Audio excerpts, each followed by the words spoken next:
Understanding employers expectations. हर काम उसके नियोक्ता यानी एम्प्लॉयर की अपेक्षा, जिसे हम एक्सपेक्टेशंस कहते हैं, उसके साथ जुड़ा हुआ है। कोई भी जॉब करने से पहले उसके एम्प्लॉयर की उम्मीदों का पता होना चाहिए। इससे हम उस जॉब को और बेहतर तरीके से कर सकते हैं और एम्प्लॉयर की उम्मीदों पर खरा उतर सकते हैं। लाइफ में सभी तरक्की करना चाहते हैं, पर किसी भी नौकरी में सफल होने के लिए स्किल्स का होना बेहद जरूरी है।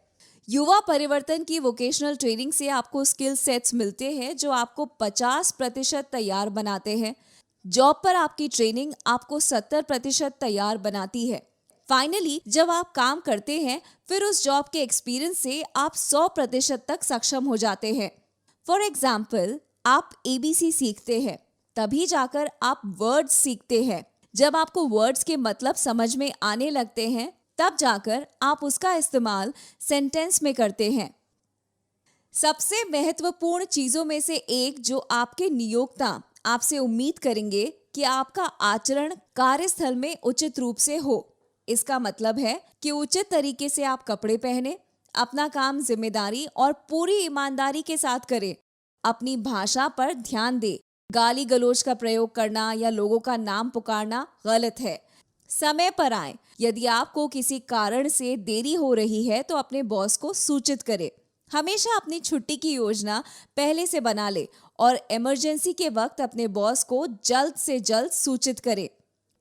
पर ट्रेनिंग के बाद जॉब मिले कैसे? आइए मिलते हैं योगेश को।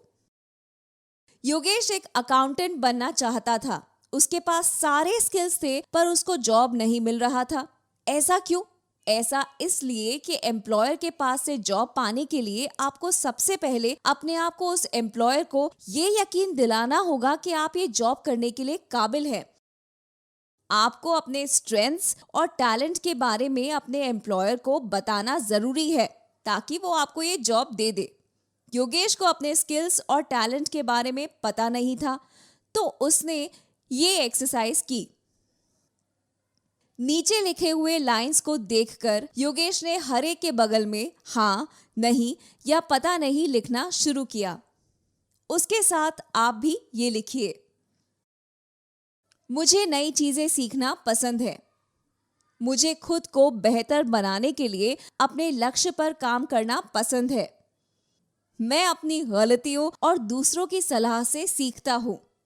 मैं एक भरोसेमंद इंसान हूं जिस पर लोग भरोसा करते हैं। मैं एक ईमानदार यानी ऑनेस्ट व्यक्ति हूं। मैं एक जिम्मेदार यानी कि रिस्पॉन्सिबल व्यक्ति हूं। मैं अपने समय, धन और अन्य संसाधनों को सही से मैनेज करके चलता हूं। मुझे एक टीम में रहकर काम करने में मजा आता है। मुझे कॉमन लक्ष्यों में योगदान देना पसंद है। अगले इंटरव्यू में जब योगेश ने इस एक्सरसाइज के बेसिस पर अपने स्किल्स और टैलेंट को बताया, तो उसको तुरंत ही जॉब मिल गई। अब योगेश को काम तो मिल गया, पर वो रोज ऑफिस देर से पहुंचता था। अपने ग्राहक और सह कर्मचारियों के साथ ऊंचे स्वर में बात करता था और गुस्सा आने पर गाली का प्रयोग करने से भी पीछे नहीं हटता था। क्या आप ऐसे सहकर्मी को पसंद करेंगे? तो जवाब है नहीं। हम अपने सहकर्मी में वो सभी शिष्टाचार देखना चाहते हैं जिससे काम करने का जज्बा बना रहे। और ग्राहक भी ऐसे कर्मचारी से दूर ही भागते हैं जो ठीक से बात ना करें। इससे कंपनी का नाम खराब होता है और बिजनेस में भी नुकसान होता है। योगेश को ये बात समझ आई और उसने अपने अंदर ये सुधार लाए। योगेश ने रियलाइज किया कि आज उसके पास साफ कपड़े नहीं हैं और वो गंदे कपड़े पहनकर ही ऑफिस पहुंच गया। और उसी दिन कंपनी के मालिक ने उसको मीटिंग के लिए बुलाया। योगेश के साथ के एम्प्लॉइज सब प्रॉपर पैंट, शर्ट, टाई पहने हुए थे, पर योगेश नहीं। आपको क्या लगता है कंपनी के मालिक ने योगेश के बारे में क्या सोचा होगा? योगेश का बॉस जानता था कि योगेश एक ईमानदार और मेहनती एम्प्लॉय है। उन्होंने उसको समझाया कि साफ कपड़ों से ना सिर्फ एक अच्छा इंप्रेशन बनता है, साथ ही साथ अपने अंदर का कॉन्फिडेंस भी बढ़ता है। उन्होंने ये भी समझाया कि ये ध्यान रखे कि कपड़े साफ और प्रेस किए हुए हों। साथ ही साथ बाल ठीक से कंघी किए हुए होने चाहिए और नाखून कटे हुए होने चाहिए। इससे योगेश को ये बात समझ में आई कि हर कर्मचारी को अपनी ग्रूमिंग पर ध्यान देना चाहिए। इंडस्ट्री में जॉब बहुत है, पर कभी कभी लोग इसका सही फायदा नहीं उठा पाते हैं।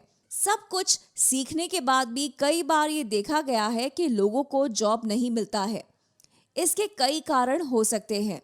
उनमें से एक कारण उनकी खुद की सोच से जुड़ा हुआ है। अगर आप खुद का बिजनेस भी शुरू कर रहे हैं तो भी इन सभी बातों का ध्यान रखना बेहद जरूरी है, क्योंकि कस्टमर उन्हीं लोगों से बिजनेस करते हैं जो लोग इन सब मूल्यों और उसूलों पर चलते हैं। कोई रातों रात अमीर नहीं बनता है। ठीक ऐसे ही किसी को हाई सैलरी जॉब अचानक से ही नहीं मिल जाती है। एक्सपीरियंस और एजुकेशन के हिसाब से आपको जॉब मिलता है। ये बात हम सबको ध्यान रखनी चाहिए। आशा करते हैं कि ये सब आपको अपने एम्प्लॉयर की उम्मीदों पर खरा उतरने में मदद करेंगे। All the best.